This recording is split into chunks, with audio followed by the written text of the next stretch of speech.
மேய்ச்சல் நிலம் எங்கள் உரிமை என்ற முழக்கத்தை முன்வைத்து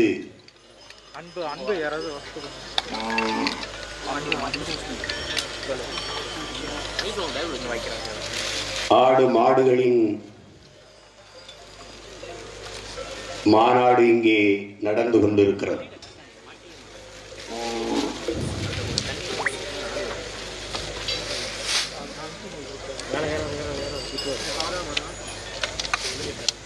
ஆடு மாடுகளாகிய எங்களுக்காக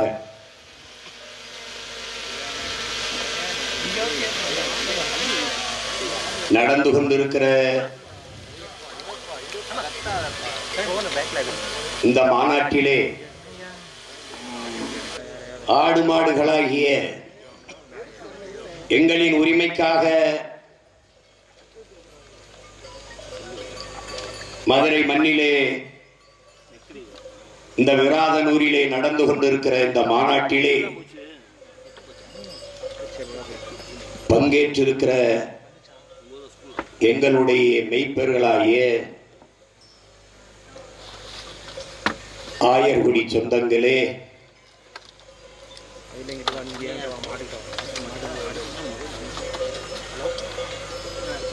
இந்த மாநாட்டிலே பங்கேற்றிருக்கிற மதிப்புமிக்க பெருமக்களே, எல்லோருக்கும் வணக்கம்.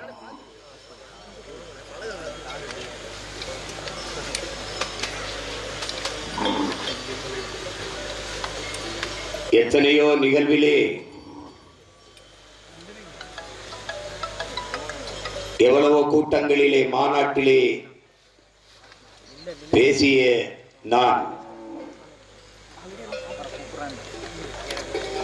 இந்த மாநாட்டிலே பேசுவதில் பெருமை மகிழ்ச்சியும் அடைகிறேன். தமிழர்கள் நாங்கள் மானுட நேயர்கள் மட்டுமல்ல, அதையும் தாண்டி உயிர்மை நேயர்கள்.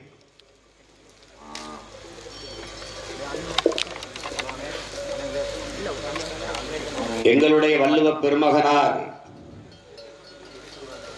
தந்தருளிய மறைமொழியிலே பிறப்பு ஒக்கும் எல்லா மனிதருக்கும் என்று பாடாது பிறப்புக்கும் எல்லா உயிருக்கும் என்றுதான் பாடினார். பகுத்துண்டு பல் உறவுகள் ஓம்புக என்று பாடாது பகுத்துண்டு பல் உயிர்கள் ஓம்புக என்றுதான் பாடினார்.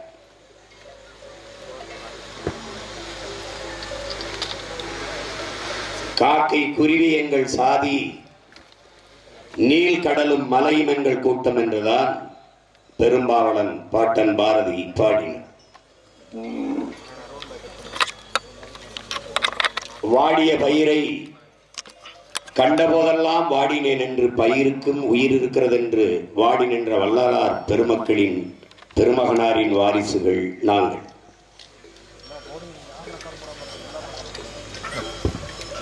புறப்பொருள் வெண்பா மாலை கடையலில் வள்ளல்களில் ஆகச் சிறந்த வள்ளல்கள் யார் என்று கணக்கிடுகிற போது பாரி, ஓரி, காரி, பேகன், ஆய், நல்லி, அதியமான், இதிலே பாரியும் பேகனும் தான் ஆகச் சிறந்த வள்ளல்கள் என்று மதிப்பிடுகிறார்கள். அதற்கு காரணம், ஒருவன் கேட்டு கொடுப்பது கொடைதான், ஆனால் அது சிறந்த கொடை அல்ல. காரணம், கேட்கும் போது அவன் தன்மானத்தை இழந்து விடுகிறான். கேட்காமலே கொடுப்பது சிறந்த கொடை. ஒருவன் முகம் வாடி இருந்தால் அவன் பசியோடு இருக்கிறான் என்பதை புரிந்து கொண்டு அவனுக்கு உணவளிப்பது ஒரு கொடை. ஆனால் அதையும் விட சிறந்த கொடை இருக்கிறது. அதுதான் கேட்கும் திறனற்ற உயிர்களுக்கு கொடுக்கிற கொடை. மயில் போர்வை வேண்டும் என்று பேகனிடத்தில் கேட்கவில்லை, ஆனால் கொடுத்தான். பாரி தேரை நிறுத்திவிட்டு செல் என்று முல்லைக்கொடி கேட்கவில்லை, பாரி தேரை நிறுத்திவிட்டு சென்றான். கேட்கும் திறனற்ற உயிர்களுக்கு கொடுத்ததாலேயே பாரியும் பேகனும் ஆகச் சிறந்த வள்ளல்களாக போற்றப்படுகிறார்கள். அந்த கேட்கும் திறனற்ற உயிர்களுக்கு போர்வையும் தேரையும் கொடையாக கொடுத்த வள்ளலின் வாரிசுகள் இன்று பேசும் திறனற்ற உயிர்களுக்காக, ஆடு மாடுகளுக்காக, அவர்களின் உரிமைக்காக பேசுவதில் பெருமை அடைகிறேன். இங்கே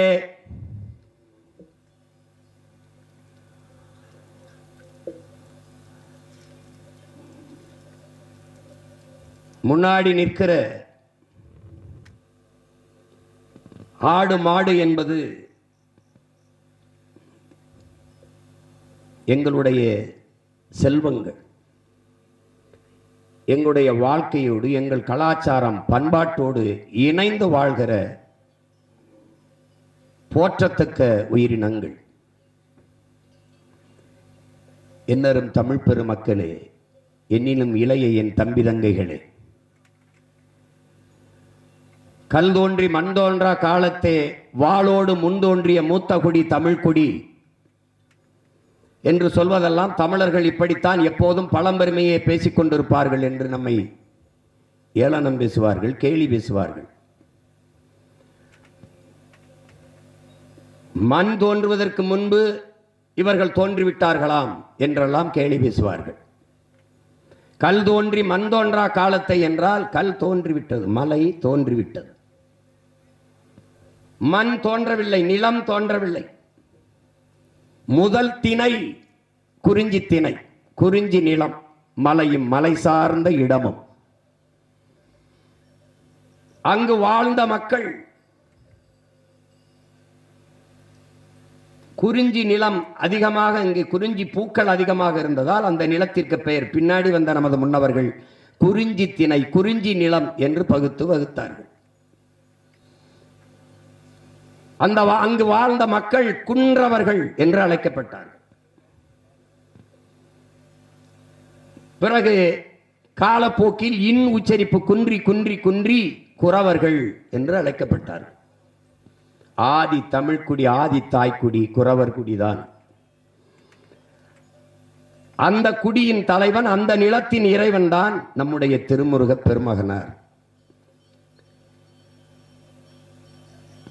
அங்கே ஆடு மாடுகளை விலங்குகளை வேட்டையாடி உண்டோம், கிழங்குகளை உண்டோம், பழங்களை உண்டோம். அங்கிருந்து மெதுவாக மெதுவாக நகர்ந்து கீழே இறங்கி வந்தோம். அடர்ந்த காடுகள், காடும் காடு சார்ந்த இடமும் அங்கு வாழத் தொடங்கினோம். அந்த நிலத்திலே முல்லைப்பூக்கள் அதிகமாக இருந்தால், சிறிய சிறிய முல்லைப்பூக்கள் அதிகமாக இருந்ததால் நமது முன்னவர்கள் அந்த நிலத்திற்கு பெயர் அந்த முல்லை திணை, முல்லை நிலம் என்று பெயரிட்டு அழைத்தார்கள். காடுகளில் இருந்து, மலையில் இருந்து நகர்ந்து வந்து காடுகளில் வாழத் தொடங்கிய நாம் வேட்டையாடி உண்ட விலங்குகளை ஏன் வளர்த்து உண்ணக்கூடாது என்ற முடிவை எடுக்கிறோம். அப்போது இந்த ஆடுகளை மாடுகளை நாம் வளர்க்க தொடங்குகிறோம். அந்த ஆடு மாடுகளை மேய்க்கிற நமக்கு பெயர் மேய்ப்பர்கள், ஆயர்கள் என்று அழைக்கப்படுகிறோம். இன்று வரை இறைமகன் இயேசுவை மேய்ப்பன் என்றுதான் சொல்லுகிறார்கள். இங்கே கூட ஆயர்கள், பிசப்புகளாம் ஆயர்கள் என்று அழைப்பதை இன்றும் வழக்கமாக இருக்கிறது.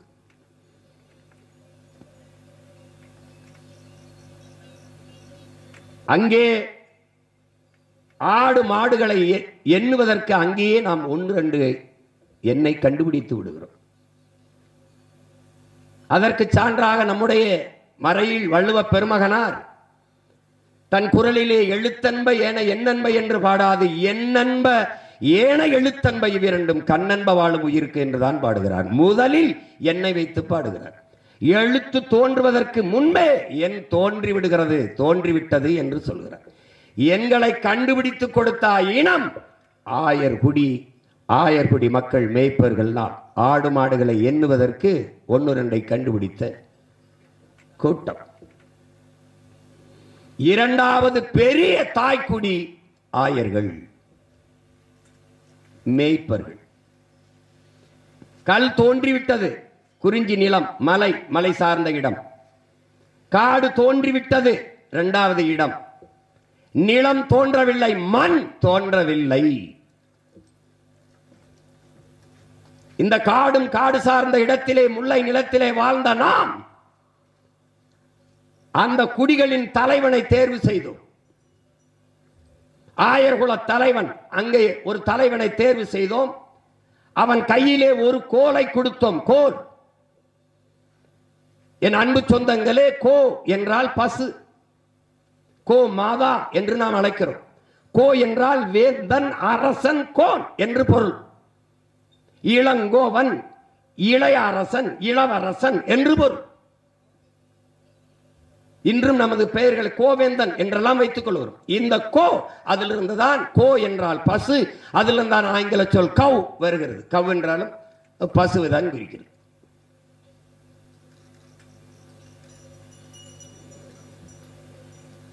இந்த கோ அந்த குடிகளின் அரசன், அந்த குடிகளின் தலைவன் கோன் என்று அழைக்கப்பட்டான். அவன் கையிலே ஒரு கோல் இருப்பதால் கோன் என்று அழைக்கப்பட்டான். அதனால் நாம் கோனார்கள் என்று ஆனோம். இன்றும் நமது வீர பெரும்பாட்டன் வீரன் அழகுமுத்து கோன் என்று அழைப்பதற்கு காரணம் மன்னன், அரசன் என்ற பொருளுக்கு. கோன் என்றால் அரசன், மன்னன், வேந்தன் என்று பொருள்.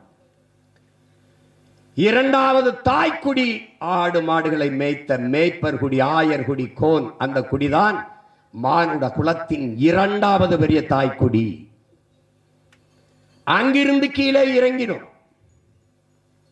கீழே இறங்கி வந்து நிலமும் நிலம் சார்ந்த, வயலும் வயல் சார்ந்த இடமும் அங்கே வந்தோம். அங்கே மருத மரங்கள் அதிகமாக இருந்ததால் அந்த நிலத்திற்கு பெயர் மருத நிலம் என்று வந்தது. அங்கேதான் ஏன் நமக்கான உணவுப் பொருளை நாமளே விளை வைத்து உண்ணக்கூடாது என்ற முடிவெடுத்தோம். அங்கே ஆறை கண்டோம், நதியை கண்டோம், அங்கே நிலைத்து வாழலாம் என்ற முடிவெடுத்தோம். நகர்ந்து நகர்ந்து வந்த நாம் அந்த இடத்திலே தான் வேளாண்மை செய்ய தொடங்கினோம். வேளாண்மைக்காக நாம் இந்த மாடுகளை உழவுக்கு பயன்படுத்துறதுக்கு வயக்கினோம். திமிரி நிமிர்ந்து இருக்கிற திமிலோடு ஆற தழுவி தழுவி தழுவி காட்டு விலங்கான அவனை வீட்டு விலங்காக வயக்கினோம், மாற்றினோம். அவன் திமிரோடு ஆற தழுவி அன்பு கொண்டு தழுவி தழுவி அவனை நம்மோடு தன்வயப்படுத்தினோம். அதுதான் ஏறு தழுவுதல் என்று அழைக்கப்படுகிறது. இன்று வரை இந்த ஜல்லிக்கட்டு என்பது பின்னாடி வந்த நாயக்க மன்னர்கள் அவர்கள் இந்த மாட்டு காளையின் கொம்பிலே சல்லி காசுகளை கட்டி விட்டதால் அது சல்லியை கட்டினதால் சல்லிக்கட்டு என்று ஆகிவிட்டது. ஏறு தழுவுதல் தான் நம்முடைய விளையாட்டு. சங்க இலக்கியத்தில் இன்று வரை பாக்கல் இருக்கு.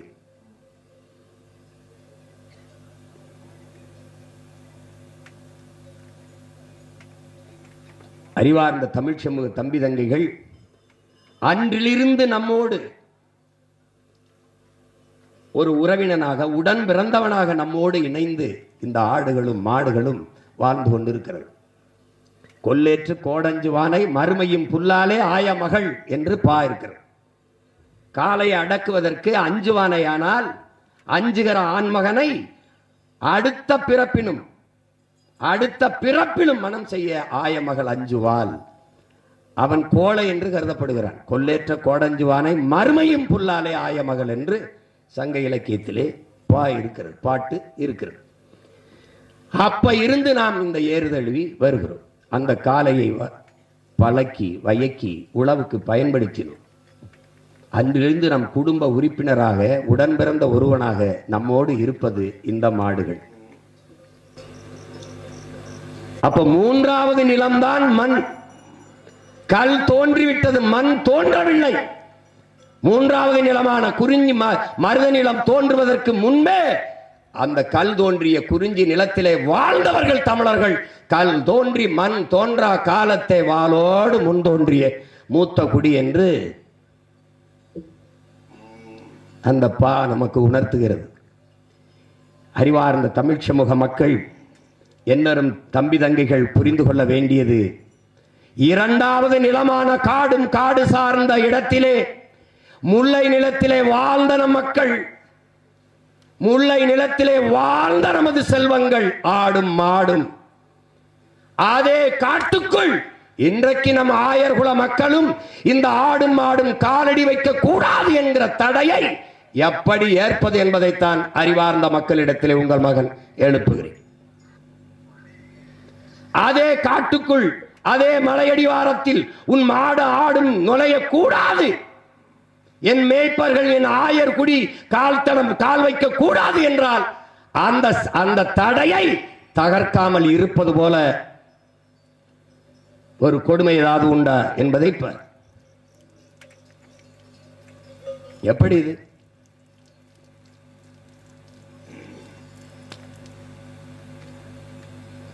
அதனால்தான் மேய்ச்சல் நிலம்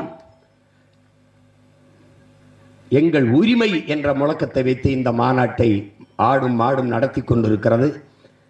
அவர்களின் மன உணர்வை, அவர்களுக்குள் இருக்கிற என்ன ஓட்டத்தை உங்கள் மகன் உங்கள் முன்னால் எடுத்து வைக்கிறேன். அவர்களுடைய கேள்வி என்ன? அவர்களுடைய கேள்வி என்ன? மேய்ச்சல் காடுகளில் மேய்ச்சல் நிலங்களில் மேய்ந்து கொண்டிருக்கிற எங்களை, ஆடுகளை மாடுகளை ஒருவன் திருடி விட்டால் அதை திருட்டு என்கிறீர்கள். ஆனால் எங்களிடம் இருந்த ஆடு மாடுகளிடம் இருந்து எங்கள் மேய்ச்சல் நிலத்தையே திருடுவதை எப்படி சொல்வது என்று கேள்வி எழுப்புகிறது.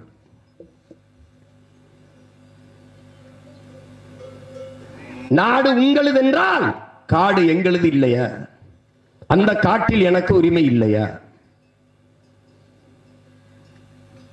உங்கள் பசிக்கு எனது பால் இருக்கிறது, எங்களின் பசிக்கு புல் இருக்கிறதா என்ற கேள்விக்கு உங்களிடத்தில் பதில் இருக்கிறதா?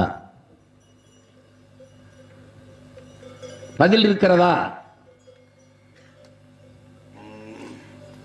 நீங்கள் உங்கள் நாட்டிற்கு உழைத்து வரி கட்டுகிறீர்கள். நான் என் உயிரை கொடுத்து என் கரியை கொடுக்கிறேன். நீங்கள் உழைத்து வரி கொடுக்கிறீர்கள் உங்கள் நாட்டின் வருவாய்க்கு, இந்த நாட்டின் வருவாய்க்கு. ஆனால் நாங்கள் உயிரை கொடுத்து எங்கள் கரியை கொடுக்கிறோம். 2021-22 24,000 கோடி மாட்டுக்கறி ஏற்றுமதி இந்தியாவின் வருமானம். Beef export Hindustan is number 1 என்று நாட்டின் பிரதம அமைச்சர் பேசுவதை மனிதர்கள் நீங்கள் கேட்டிருக்க கூடும். 22-23 28,000 கோடி,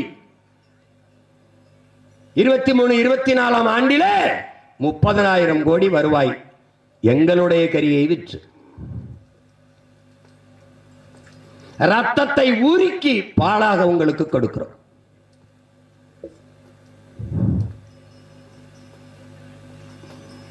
எத்தனையோ தாய்மார்கள் எங்களை நம்பித்தான் பிள்ளையை பெறுகிறார்கள்.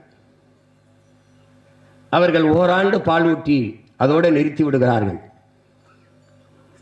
உனக்கு உயிர் போகிற நிலையில் உயிர் பால் ஊட்டினால் உன் தாய், உயிர் போகிற நிலையில் இறுதி பால் ஊட்டுவதும் நான் தான்.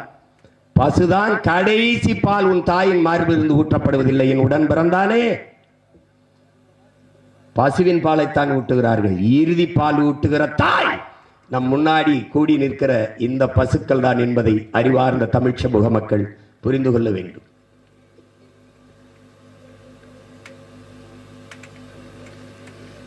பால் ஏற்றுமதியில் மட்டும் டைரி டேலே மில்க் பால் நாளிலே நாட்டினுடைய முதன்மை அமைச்சர் மாண்புமிக்க ஐயா நரேந்திர மோடி அவர்கள் பேசியது இருக்கிறது. பாலிலே மிகப்பெரிய சந்தை இருக்கிறது, அதிலேயே நாம் தற்சார்பு பொருளாதாரத்தில் தற்சார்பை அடைய முடியும் என்று பேசியது இருக்கிறது. 13.5 லட்சம் கோடி பாலின் மூலம் வருவாய் ஈட்டப்படுகிறது. இந்தியாவிலே பாலின் சந்தை மதிப்பு, அதிலே தமிழ்நாட்டிலே 1,38,070 கோடி பாலின் சந்தை மதிப்பு.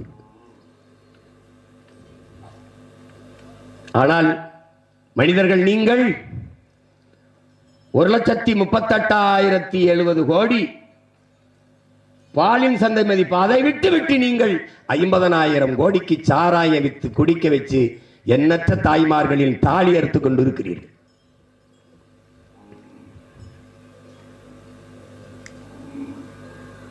பொருளாதாரம் எங்கு இருக்கிறது என்று தெரியாத மூடர்களாக இருக்கிறீர்கள்.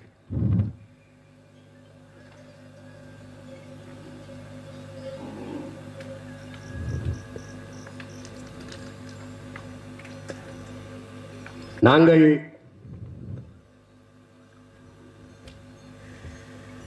இங்கே ஆவின் பால் என்று உங்களுடைய அரசு விற்கிறது. பால்வளத்துறை என்று வைத்திருக்கிறது. கால்நடை துறை என்று ஒன்று வைத்திருக்கிறது. அதெல்லாம் எதற்காக வைத்திருக்கிறது? ஆவே இல்லாத, மாடுகளே இல்லாத மாட்டுப்பாலை எப்படி உங்களால் மக்களிடத்தில் ஏமாற்றி விற்க முடிகிறது? எப்படி விற்க முடிகிறது? கால்நடை துறை என்று வைத்திருக்கிறார்கள். அதற்கு வேற என்ன? கால்நடையை பற்றி கவலையப்படாத ஒரு துறைக்கு பேர் கால்நடை துறை என்றால் இது எப்படி நீங்கள் அறிவார்ந்த மனிதர்கள் ஏற்கிறீர்கள்? எப்படி ஏற்கிறீர்கள்? எப்படி ஏற்கிறீர்கள்?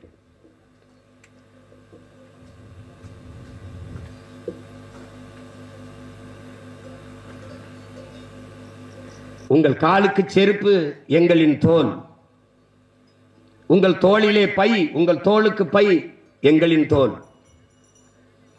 மழை பெய்யும் போது நனையாத உங்களுக்கு மேல ஆடை எங்களின் தோல். எல்லாவற்றுக்கும் எங்களின் தோல் இருக்கிறது. எங்களுக்கு சாப்பிட ஒருபடி வைக்கோல் இருக்கிறதா? அதை பற்றி நீங்கள் இன்றைக்காவது கவலைப்பட்டது உண்டா மனிதர்களே? இதெல்லாம் நான் பேசல. என் முன்னாடி நிற்கிறவர்களுடைய மனக்குரலை உங்கள் முன்னால் நான் எடுத்து வைக்கிறேன்.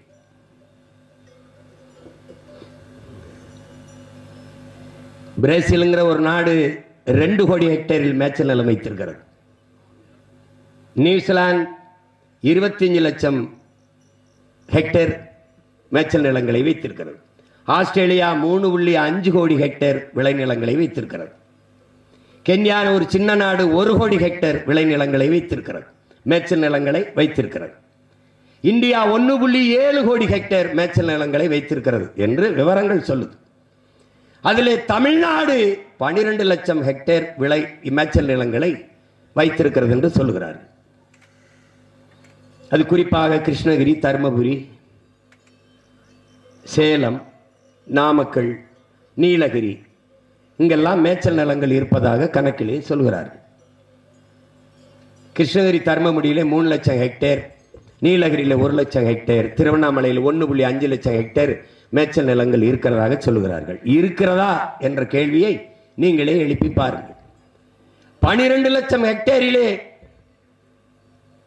எல்லா நிலங்களையும், மேய்ச்சல் நிலங்களையும் ஆக்கிரமித்து தொழிற்சாலை கட்டுகிறோம், விண்ணூர்தி நிலையம் கட்டுகிறோம், பேருந்து நிலையம் கட்டுகிறோம் என்று வீட்டு மனைகளாக விளைநிலங்களையும் மேய்ச்சல் நிலங்களையும் பறித்து எல்லாவற்றையும் அபகரித்துக் கொண்டார்கள்.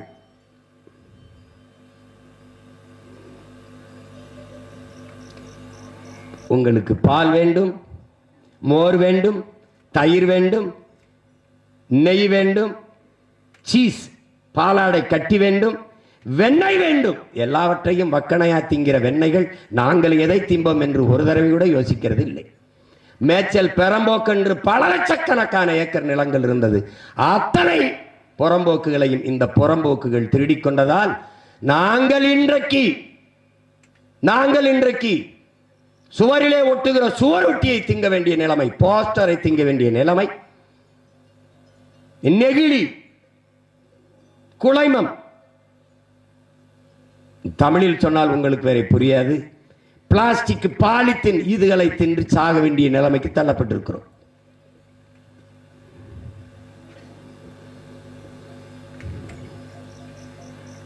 இதிலே 2009 இந்த மேகமலை பகுதியில் மலையடிவாரங்களில் எங்களுடைய மேய்ச்சல் இடங்களிலே அதை காப்பு காடுகள் என்று அறிவித்தார்கள். பிறகு 2011 வனவிலங்குகள் காப்பகம் என்று அறிவித்தார்கள், வனவிலங்கு சரணாலயம் என்று அறிவித்தார்கள். பிறகு 2021 புலிகளின் காப்பகம் அது, அதற்குள்ளே ஆடு மாடுகள் மேய தடை என்று தடை விதித்து எங்களுடைய மேய்ச்சல் காடுகளை பறித்துக் கொண்டார்கள். சில மலையடிவாரங்களில் மேய முடியாது, சமவெளிகளில் அது மேயலாமா என்றால் எங்கே இடம் இருக்கிறது? எங்கே இடம் இருக்கிறது? மலைக்காடுகளுக்குள் சென்று ஆடு மாடுகள் நாங்கள் மேய்வதில் உங்களுக்கு இருக்கிற பிரச்சனை என்ன? நீங்கள் சொல்கிற குற்றச்சாட்டு என்ன? அங்கே வளர்கிற இளம் செடிகளை ஆடு மாடுகள் தின்று விடுகிறது, நாங்கள் மேய்ந்து விடுகிறோம். சரி, அதனால் அங்கே நீர் உருவாகிறது, அருவி உருவாகிறது, தடைபடுகிறது. அங்கே நீரின் ஓட்டம், நீர் வரத்து தடைபடுகிறது. அதனால் ஆறு உருவாவது இடையூறாகிறது. அறிவார்ந்த மக்களிடத்திலே நாங்கள் எடுத்து வைக்கிற கேள்வி, இன்றுதான் நாங்கள் மலையடிவாரத்தில் மேய தொடங்குகிறோமா? எத்தனை ஆயிரம் ஆண்டுகளாக அந்த காட்டுக்குள் நாங்கள் மேய்ந்து கொண்டிருந்தோம். அப்போதெல்லாம் தடைபடாத அருவி, அப்போதெல்லாம் தடைபடாத நதியின் ஓட்டம் இப்போது எப்படி தடைபடுகிறது? திடீரென்று 21ஆம் ஆண்டுக்கு பிறகு எப்படி தடைபடுகிறது? இத்தனை ஆயிரம் ஆண்டுகள் ஆதியில் நீங்கள் செய்த வேலையே எங்களை மேய்க்க தொடங்கியதுதான். அன்றிலிருந்து வராத இடையூர் இப்போது எப்படி வந்தது? இப்போது எப்படி வந்தது? அங்கே இருக்கிற சுனைகள் குட்டைகளில் போய் நாங்கள் தண்ணீரை குடிப்பதால் அது வனவிலங்குகள் குடிக்கிறதுக்கு அது இடையூறாகிறது. நாங்கள் அதிலே உள்ளே குதித்து கலக்கி விடுகிறோம் என்று. நாங்கள் என்ன நீச்சல் போட்டிக்கா செல்கிறோம்? அங்கே வைத்து குதித்து குதித்து விளையாடுகிறோமா? எந்த ஒரு தர்க்கமாவது, எந்த ஒரு வாதமாவது ஏற்புடையதாக இருக்கிறதா என்று பாருங்கள்.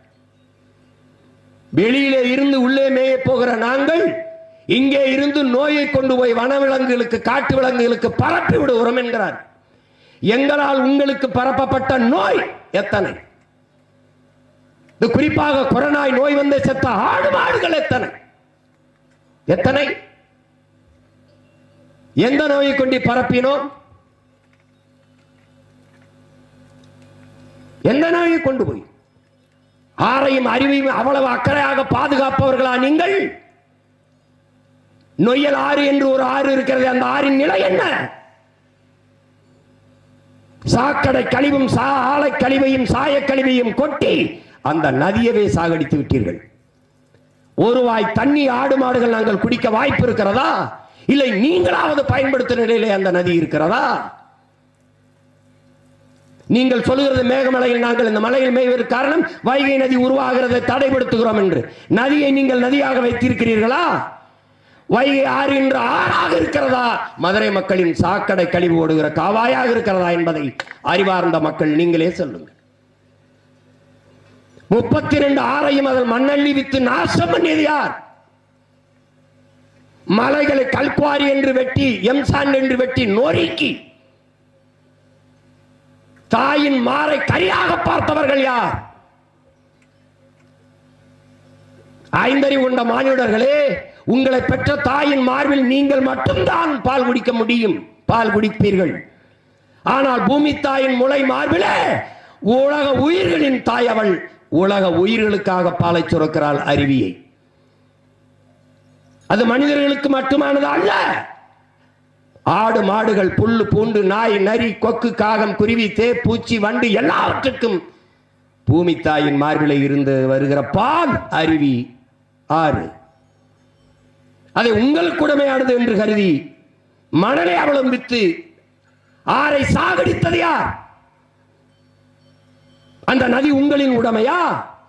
அது பூமி தாயின் ரத்த நாளங்கள் என்று அறியாத உங்களுக்கு 6வது அறிவு என்ன மயத்துக்கு? எதற்காக உங்களுக்கு 6வது அறிவு?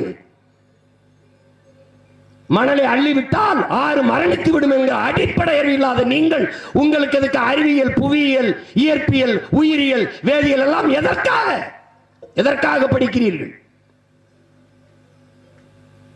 உங்களிடத்தில் பதில் இருக்கிறதா? கல்குவாரி எம்சண்ட் என்று மலையை நொறுக்குகிறீர்களே. நாங்கள் உள்ளே போய் காடுகளுக்குள்ளே மலை அடிவாரங்களில் மேய்வதால் வனவிலங்குகளுக்கு பாதுகாப்பு இல்லாது போய் விடுகிறது என்று வனவிலங்குகள் மேலே அக்கறை வைத்து அதை பற்றி பாதுகாக்க துடிக்கிற பெருமக்களே, உங்களிடத்திலே எங்கள் கேள்வி, கல்குவாரியாக மலையை வெட்டி பிளக்கிற போது பல நூறு கிலோ எடை உள்ள வெடிமருந்துகளை வச்சு தகர்க்கிறீர்களே, அப்போது வனவிலங்குகளின் வாழ்க்கையை பற்றி பாதுகாக்க பற்றி கவலைப்படாத நீங்கள் எம்சான் என்று மலையை நொறுக்கி மணலாக்கி குவிக்கிறீர்களே, காசு காசு என்று. தாயின் மாறை கரியாக சமைத்து சாப்பிடலாம் என்று எண்ணுகிறவன் எவனாவது மனிதனாக இருக்க முடியுமா? உலக உயிர்களின் தாய் பூமி, அவளுடைய மார்பை அறுத்து காசாக்க நினைக்கிறவன் மனிதனாக இருக்க முடியுமா? இருக்க முடியுமா? 1 கிலோமீட்டர் 2 கிலோமீட்டருக்கு அங்க இருக்கிற வீடுகள் நீங்கள் வைத்து மலையை தகர்க்கிற வெடிகுண்டிலே வெடிமருந்திலே அந்த வீடுகள் பிளந்து நிற்கிறதே, மக்கள் போராடுகிறார்களே. அவ்வளவு பெரிய அதிர்வை காடுகுழுக்களை ஏற்படுத்துகிற போது அங்கே வாழ்கிற மிருகங்கள், விலங்குகள், சிங்கம், புலி, கரடி, நாய், நரி, கொக்கு என்னாகும் என்று கவலைப்படாத நீ. நாங்கள் மேய்வதால் வனவிலங்குகள் பாதுகாப்பு குறைந்துவிடும், அவர்கள் வாழ்க்கைக்கு பாதிப்பு வந்துவிடும் என்று பேசுவது பைத்தியக்காரத்தனமாக தெரியவில்லையா?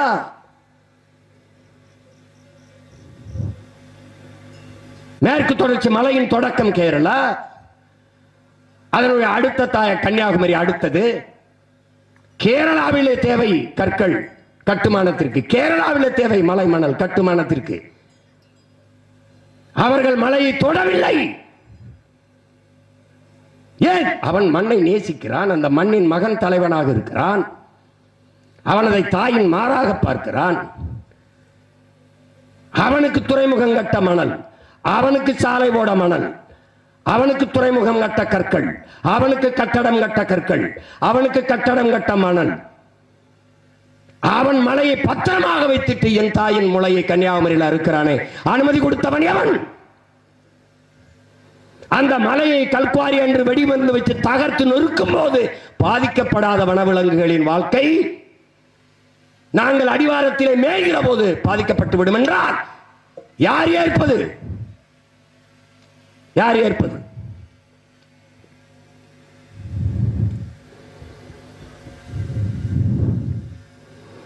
உன்னுடைய மலையை அறுத்து கொண்டு போகிறான், பதிலுக்கு உனக்கு அவனுடைய குப்பையை கொண்டு உன் தாய் நிலத்திலே கொட்டுகிறான்.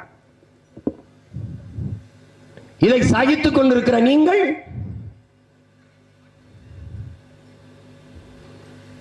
அதே மேற்கு தொடர்ச்சி மேல் இந்தியாவில் எத்தனை மலைகள், அங்கெல்லாம் நடக்காத நீற்றின் ஆய்வு தேனியில என்னுடைய மேற்கு தொடர்ச்சி மலையிலே நடக்க காரணம் என்ன? அவர்களே சொல்லுகிறார்கள் 50,000 டன் எடையுள்ள வெடிமருந்தை வைத்து நாங்கள் தகர்ப்போம், அதை கொடைவோம் மலையை. 50,000 டன் என்று சொன்னால் 1,00,000 டன் 1.5 லட்சம் டன் கூட இருக்கலாம். அந்த வெடிமருந்துகளை வச்சு தகர்க்கிற போது ஏற்படாத வனவிலங்குகளுக்கு பாதிப்பு, அவர்கள் வாழ்க்கைக்கு அச்சுறுத்தல், அவர்கள் வாழ்விடங்களுக்கான பிரச்சனை. நாங்கள் வெறும் புள்ளையும் புண்டையும் மேய்ந்து விட்டு வாழ்வதில் ஏற்பட்டுவிடும் என்பதை எப்படி ஏற்கிறீர்கள்? எப்படி ஏற்கிறீர்கள்?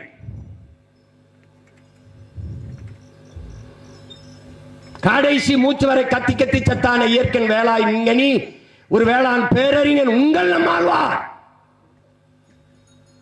உணவு சங்கிலி, உயிர் தொடர்ச்சி, அதை கற்பித்துக் கொண்டே இருந்தானே, ஒன்றை ஒன்று சார்ந்து வாழ்கிற உணவு சங்கிலியை எப்படி மறந்தீர்கள்?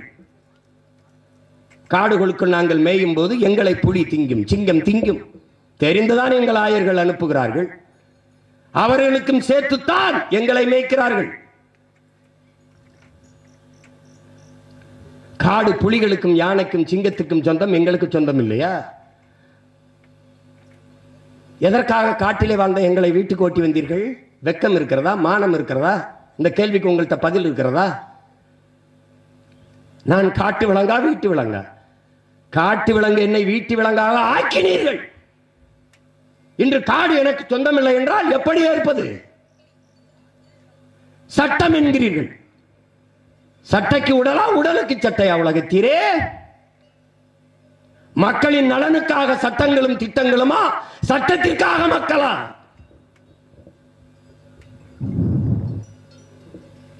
இதை குறிப்பாக அறிவார்ந்த தமிழ் சமூக மக்கள் நீங்கள் இதை ஏற்கிறீர்களா? ஏற்கிறீர்களா? வெட்டி வெட்டி நீங்கள் விற்கும் போது அழியாத மலை வனம், அங்கே வனவிலங்கு வாழ்க்கை தரம், வாழ்க்கை பாதுகாப்பு. நாங்கள் ஓரத்தில் போய் புள்ளையும் பூண்டையும் மேய்ந்து விட்டு அங்கே இருக்கிற சுனைகள் குட்டையில் இருக்க தண்ணீரை குடித்து வருவதில் காட்டின் வளம் அழிந்து விடுகிறது. எல்லாம் காடுகளை காலங்காலமாக பல ஆயிரம் ஆண்டுகளாக பாதுகாத்து வந்த மக்கள், காடுகளிலே வாழ்ந்த பழங்குடி மக்களும் எங்களை மேய்க்கிற எங்கள் மேய்ப்பர் குடி ஆயர்குடி கோன்களும் தான் என்பதை அறிவார்ந்த மக்கள் புரிந்து கொள்ள வேண்டும். காடுகளின் ஆன்மா இன்று வரை காப்பாற்றப்படுகிறது, சீரழியாமல் பாதுகாக்கப்படுகிறது என்றால் எங்கள் ஆயர்குடிகளாலும் காடுகளிலே வாழ்கிற, காடே குடிகளாக வாழ்கிற, காடே வீடு என்று வாழ்கிற பழங்குடி மக்களாலும் தான். இதை கூட அறியாத, கற்காத கல்வி உங்களுக்கு எதற்காக? பள்ளிக்கூடம் சென்று படிக்காத எங்களுக்கு இருக்கிற அறிவு கூட உங்களுக்கு இல்லை என்றால் என்ன செய்வது?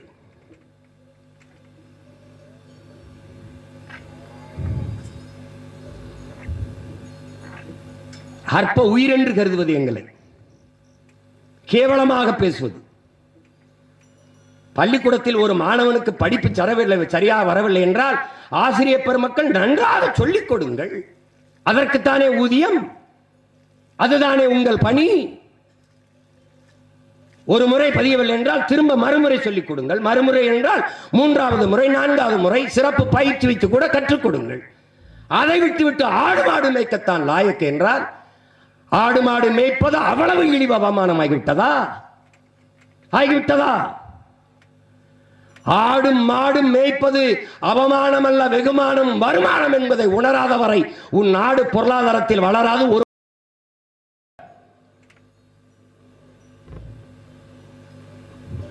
என்ன புரிதல் இருக்கிற உங்களுக்கு? அவ்வளவு அவமானம். ஆனால் வாரம் ஞாயிற்றுக்கிழமை ஆனால் கறிக்கடையில் போய் நின்று 1/2 கிலோ கறி கொடுங்கள், எலும்பில்லாத நல்ல கறியாக கொடுங்கள், நெஞ்செலும்பு கறியாக கொடுங்கள். அதை எந்த நாக்கு கேட்கிறது? எங்கிருந்து வரும்? ஆடு மாடும் எங்கள் ஆயர்குடி மேய்க்கவில்லை என்றால் கரிபால் எங்கிருந்து வரும்? எங்கிருந்து வரும்? ஆடு மாடு மேய்க்க சொல்கிறார்கள். ஆடு மாடு அவ்வளவு அவமானமா? முல்லை நில தலைவன், ஆயர்குல தலைவன், முல்லை நில இறைவன் மாயோன் திருமாலும் பெருமாளும் கண்ணனும், கண்ணன் மேய்த்தது ஆடு மாடுகள் எங்களை. கண்ணன், இறைவன் கண்ணன், பரமாத்மா கண்ணன் மேய்த்திருக்கிறார் எங்களை.